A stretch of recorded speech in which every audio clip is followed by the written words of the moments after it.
So eto mga sangkay, buong Pilipinas ngayon malamang magugulat mga sangkay at matutuwa sa balitang pag-uusapan po natin ngayon.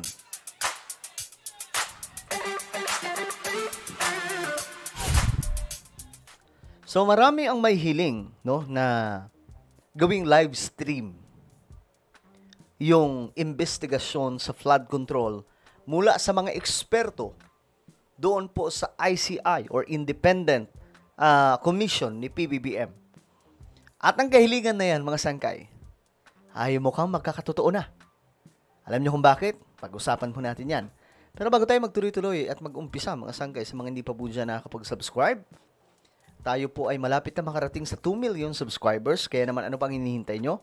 Makikita nyo po yung subscribe button sa baba ng video na to. I-click nyo lamang po yung subscribe, i-click yung bell, at i-click nyo po yung all. Sa mga nanonood po sa Facebook, i-follow nyo po yung ating Facebook page. Alright guys, pag-usapan na po natin ito. Kasi ito yung balita ngayon. Ayon kasi sa report na lumabas. Ayan.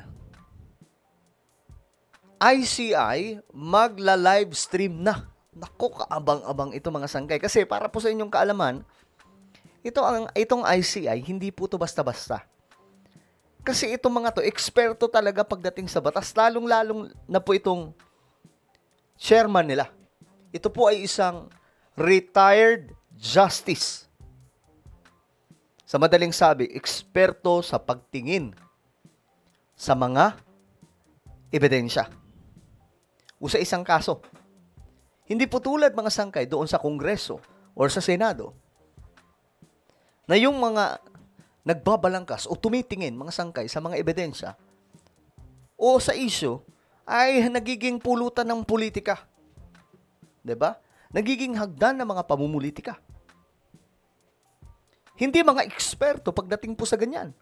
Eto talaga, eksperto to. Ngayon, ito ang balita mga sangkay. Basahin po natin.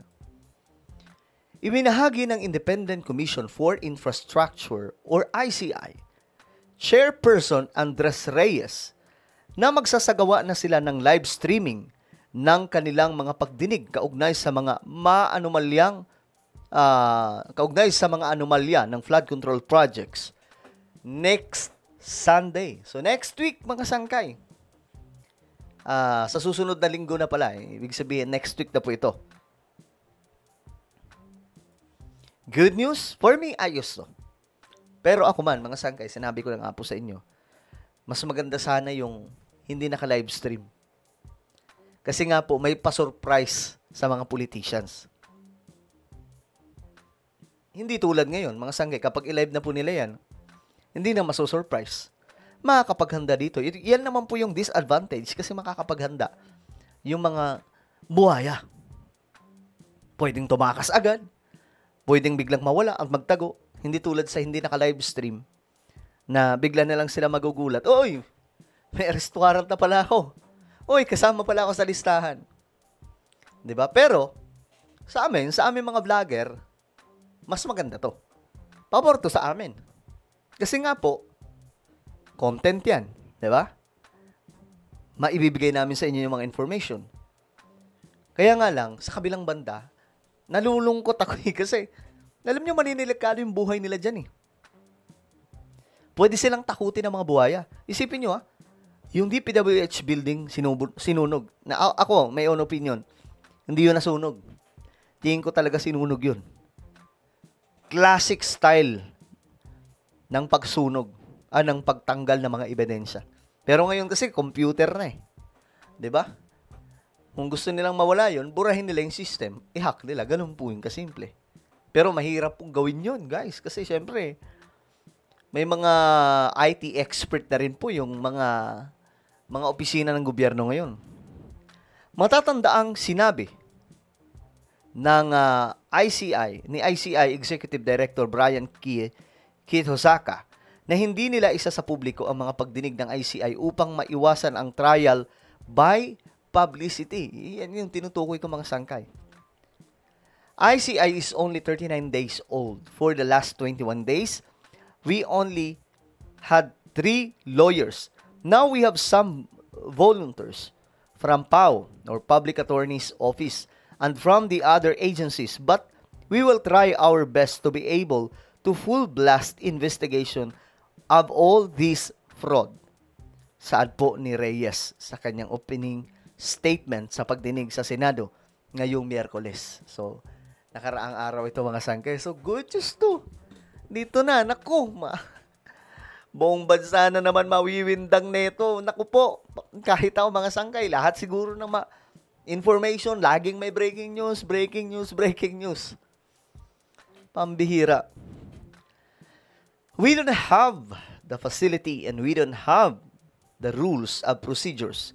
In spite of no rules allowing us, we will now go on live stream next week once we will be able to have the technical capability with us already. Again, I repeat, we will be doing live stream next week. Good job. Ito na yung hiling ng mga DDS. Kasi itong mga DDS, puro pagdududa, palibhasa. Walang nagawa ang kanilang Panginoon. Di ba? Isipin nyo kay BBM pa sila nagduda. Ngayon lamang po ito nangyari na nagsiwalat si BBM ng ganung kalala. Samantala noon, hindi po ito masabi-sabi. Sasabihin nila na kaya walang napangalanan sila PRRD noon dahil walang korap noon. Guys, tanga ba tayo para sabihin na walang korap noon? Ganun ba sila katanga para sabihin na walang korap noon? Diyos mio, Marimar. Mismo nga si PRRD pang nagsasabi. Kalaban niya ang gobyerno niya. Diba? Mismo pa si PRRD ang nagsalita noong 2020 na rampant ang ghost project sa DPWH. Tapos, sasabihin nila, malinis, walang korap noon. Ano kayo? Ganun ba kayo kabobo? Mambihira. Magpasalamat nga po tayo kay BBM kasi siya lamang ang kaisa-isang Pangulo na may bayag. Real talk, siya lang po ang Pangulo na may bayag. Lumaban talaga. Nakikipagbuno ngayon sa mga sindikato. Ikinatuwa naman ni Senator Kiko Pangilinan ang sinabing ito ni Reyes. That's a welcome news that the ICI will do the live stream of its proceedings. People would like to know the facts of these cases and would like to be updated as to the developments and progress of the investigations. A live streaming of the proceedings would definitely address this concern of the public. Isa si Pangilinan sa mga umapila sa ICI na isa publiko ang investigasyong ito. Ayan na. Ayan na. Napagbigyan na po sila. So, yan po yung good news. Pambihira, malaking pasabog ito ngayon mga sangkay. Diyos mio, Marimar. Well, ano po ang inyong opinion? Pabor ba kayo na i-live stream na ito? Well, tuloy naman na next week, no? Ano po ang inyong opinion tungkol dyan? Comment down below. Meron po tayong YouTube channel, Sangkay Revelation. Hanapin nyo po ito ngayon sa YouTube. Kapag nakita nyo na, i-click nyo po yung subscribe, i-click ang bell, at i-click nyo po yung all. Ako na po ay magpapaalam. Mag-iingat po ang lahat. God bless everyone.